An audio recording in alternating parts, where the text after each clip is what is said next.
बिस्मिल्लाहिर्रहमानिर्रहीम। Welcome to the learners academy. मेरा नाम हुमा ख़ान है और मैं क्लिनिकल साइकोलॉजिस्ट हूँ। आज का हमारा सब्जेक्ट है कंज्यूमर साइकोलॉजी और इसका लेसन नंबर है 30।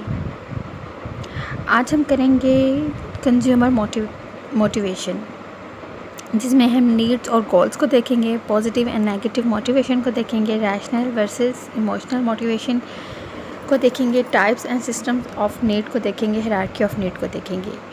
कंज्यूमर मोटिवेशन, जब मार्केटिंग में बहुत ज़्यादा बूम आया था 1950 के बाद, तो सारे कंपनीज़ ने इस तरह के दावे किए थे कि हमें इस तरह की प्रोडक्ट्स बनानी चाहिए कि जो कंज्यूमर्स की नीड्स को पूरा करें, ना कि इस तरह के प्रोडक्ट्स बनाने चाहिए जो बनाने के बाद सोचा जाए कि अब इसे बेचना कैसे है, उसके लिए एग्रेसिव मार्केटिंग की जाए।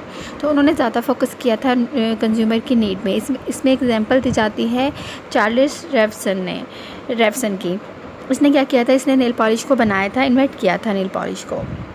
तब नेल पॉलिश का कोई कॉन्सेप्ट नहीं था, तो इसने बजाय ये करने की कि नेल पॉलिश को ये सेल करता और कहता कि बहुत अच्छी है, इसे लेना चाहिए, आप ले लें, इस तरह की मार्केटिंग करने की बजाय उसने ये कहा था कि जो नेल पॉलिश है, इससे जो ग्लैमर है पर्सनैलिटी में और जो अट्रैक्शन है, लोगों की अट्रैक्शन, इसे हाइड करने के लिए, इसे अपने लोगों को अपनी तरफ अट्रैक्ट करने के लिए अगर हम नेल पॉलिश का इस्तेमाल करें तो इससे बहुत ज़्यादा लोग अट्रैक्ट होना शुरू हो जाएंगे। लाइक उसने नेल पॉलिश को अटैच किया था ग्लैमर के साथ और पर्सनैलिटी डेवलपमेंट के साथ, कि जो इंसान नेल पॉलिश का इस्तेमाल करता है तो वो बहुत मतलब हट के लगता है, उसका मूड बहुत अच्छा होता है, हर ओकेजन के लिहाज से और हर आउटफिट के लिहाज से वो डिफरेंट शेड्स को मैच कर सकता है। इस तरह की उसने इसे नीड के साथ, ज़रूरत के साथ, जो कि एक इंसान की ज़रूरत होती है, ग्लैमर लगना, अट्रैक्ट करना, उसके साथ अटैच करके, लाइक स्पेशली फीमेल्स की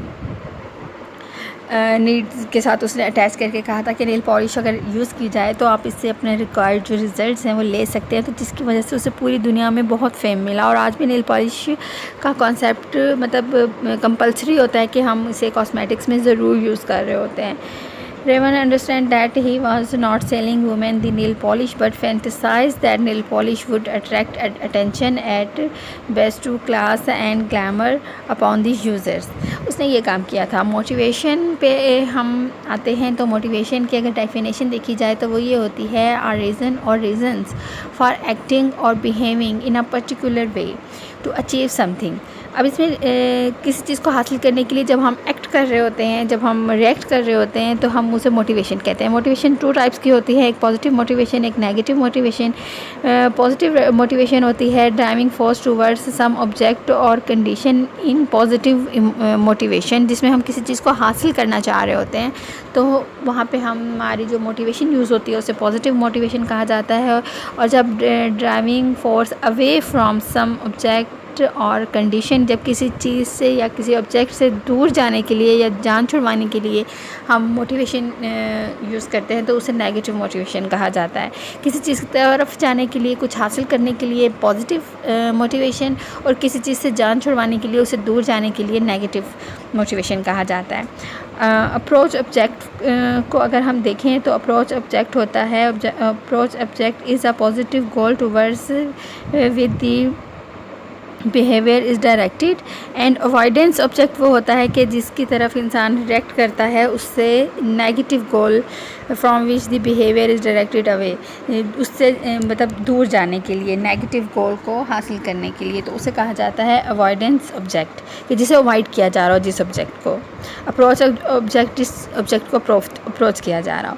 नेक्स्ट हम बढ़ते हैं अपने नेक्स्ट टॉपिक की तरफ, जो है rational and emotional motivation. Rational motivation is consumer select goals based upon totally objective criteria such as size, weight, price और माइल्स पर गैलन।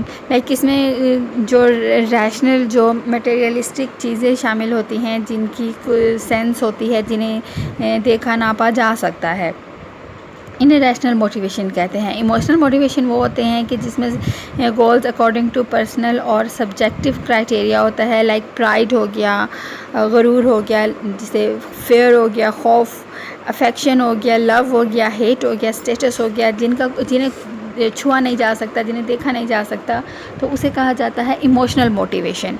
इन चीज़ों को हासिल करने के लिए जो मोटिवेशन यूज़ होती है उसे इमोशनल मोटिवेशन कहा जाता है। अब हम आते हैं नीड की तरफ। अगर हम नीड की डेफिनेशन देखें तो वो होती है required something because it is essential और very important rather than just desirable. सिर्फ इसकी ख्वाहिश नहीं होती, जो जिस चीज़ की वो ज़रूरत होती है अपनी लाइफ को चलाने के लिए, अपनी मतलब रूटीन को सेट करने के लिए, या इवन ज़िंदा रहने के लिए भी जो चीज़ें चाहिए होती हैं उसे नीड कहा जाता है।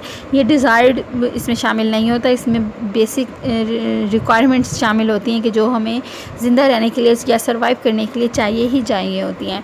तो देखा जाए तो नीड की 2 टाइप्स होती हैं। प्राइमरी नीड्स जिन्हें बोलते हैं, जिसमें food, water, air, clothing, shelter ये शामिल होते हैं, इनके बगैर हम ज़िंदा नहीं रह सकते। सेकेंडरी नीड्स होती हैं, ये हम कल्चर और इन्वायरमेंट से सीखते हैं कि कल्चर में और इन्वायरमेंट में और लोगों के साथ रहते हुए जो हम बाकी नीड्स अपनी समझते हैं कि हमारे पास होनी चाहिए सर्वाइव करने के लिए या अपने आप को मनवाने के लिए, तो उसे हम सेकेंडरी नीड कहते हैं। और जो ज़िंदा रहने के लिए चीज़ें चाहिए होती हैं उन्हें प्राइमरी नीड कहते हैं।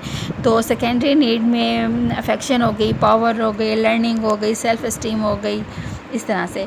अब हम आते हैं types and system of needs की तरफ। तो इसमें एक क्लिनिकल साइकोलॉजिस्ट था जिसका नाम था डॉक्टर अब्राहम मैस्लो। मैस्लो ने ये थ्योरी दी थी, उसने 5 स्टेप्स बताए थे। उसने कहा था कि इंसान अपनी ज़िंदगी में 5 स्टेप्स को फॉलो करता है। सबसे पहले जब वो पैदा होता है तो उसका मकसद होता है कि वो अपनी सबसे पहले जो वो एक्ट करता है, अब मेहनत करता है, तो वो अपनी जो बेसिक नीड्स हैं उन्हें पूरा करने के लिए करता है। बेसिक नीड्स में उसके फिजियोलॉजिकल नीड्स हो जाती हैं, फूड, वाटर, एयर, शेल्टर, इस तरह से जो चीज़ें होती हैं वो शामिल होती हैं।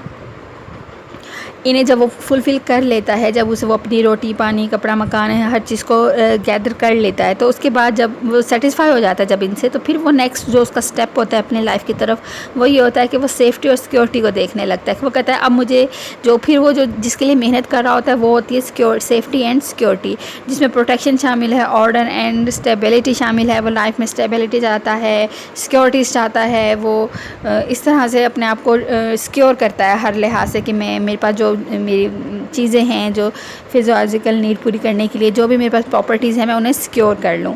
ठीक है, जब वो सिक्योर कर लेता है तो नेक्स्ट उसकी लाइफ में स्टेप आता है जिसे कहते हैं सोशल नीड।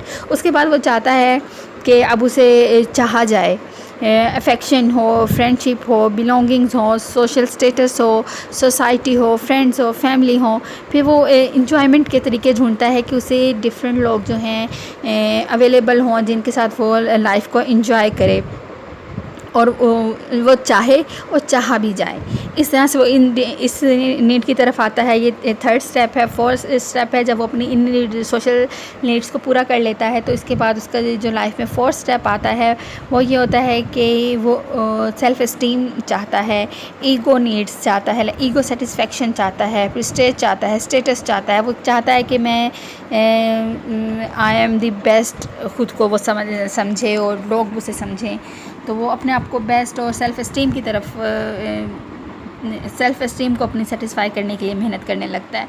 जब अपनी सेल्फ़ एस्टीम तक पहुंच जाता है, अपने आप को सेल्फ़ एस्टीम वो समझता है कि अब मैं परफेक्ट हूँ, मैं ज़बरदस्त हूँ, लोग मुझे समझते हैं, मैं बहुत अच्छा हूँ, तो वो फिर अपनी 5वीं नीड की तरफ आता है जो कि लास्ट है मैस्लो के मुताबिक। तो वो है सेल्फ़ एक्चुअलाइजेशन। वो अपने आप को परफेक्ट समझना चाहता है। वो चाहता है कि मैं I am the only one, I am the all in all. वो अपने आप को सब कुछ समझना चाहता है, वो अपने आप को सब कुछ बनाना चाहता है। वो कहता है बस मैं हूँ और मेरे अलावा कुछ भी ना हो। इसे कहते हैं सेल्फ़ एस्टीम, सेल्फ़ एक्चुअलाइजेशन, के वो अपने आप को बिल्कुल एक्चुअल और परफेक्ट एक बेंचमार्क और ब्रांड और इस तरह से वो अपने आप को चाहता है कि उसे ऐसा समझा जाए। अब हम आते हैं गोल्स की तरफ। गोल्स की अगर डेफिनेशन देखें तो goals are sought after resulting of motivation behaviour. Goals इस तरह की एक्टिविटीज़ होते हैं या इस तरह की डिज़ायर रिक्वायरमेंट्स होते हैं जिन्हें इंसान हासिल करना चाहता है। टाइप्स ऑफ गोल्स 2 टाइप्स की होती हैं, जेनेरिक गोल्स और product specific goals. Generic goals include general classes or categories of goals that consumers see as means to fulfill their needs. अगर एक स्टूडेंट है, इसकी एग्जांपल हम लेते हैं कि अगर एक इंसान बच्चा है या स्टूडेंट है, वो ये कहता है मैं डॉक्टर बनना चाहता हूँ, मतलब जनरल उसने अपना एक कैटेगरी डिफ़ाइन कर दी है, क्लास और category of goals that consumer see are mean to fulfil their need, कि वो उसने अपनी एक कैटेगरी डिफ़ाइन कर दी है कि मुझे डॉक्टर बनना है। तो अब वो अपनी वो सारे जो मीन्स हैं, जो भी नीड्स हैं, उन्हें यूज़ करते हुए वो अपनी जो गोल्स हैं वो सेट करेगा और वो अपने आप को डॉक्टर बनाना चाहेगा, ठीक है। और स्पेसिफिक गोल की तरफ आएँ तो अगर एक वही बच्चा, इसी एग्जांपल को ले लेते हैं कि अगर वो ये कहे कि मैं किंग एडवर्ड मेडिकल कॉलेज से ही डॉक्टर बनना चाहता हूँ, तो उसने यहाँ पे अपने आप को स्पेसिफाई कर दिया है।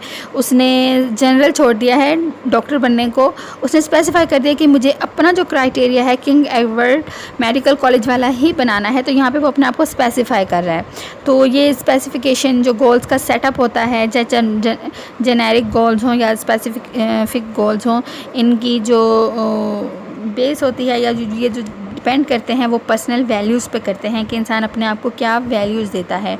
इसमें डिफरेंट तरह की गोल सिलेक्शन डिपेंड्स अपॉन इंडिविजुअल्स होता है कि पर्सनल एक्सपीरियंस क्या है उस इंसान के।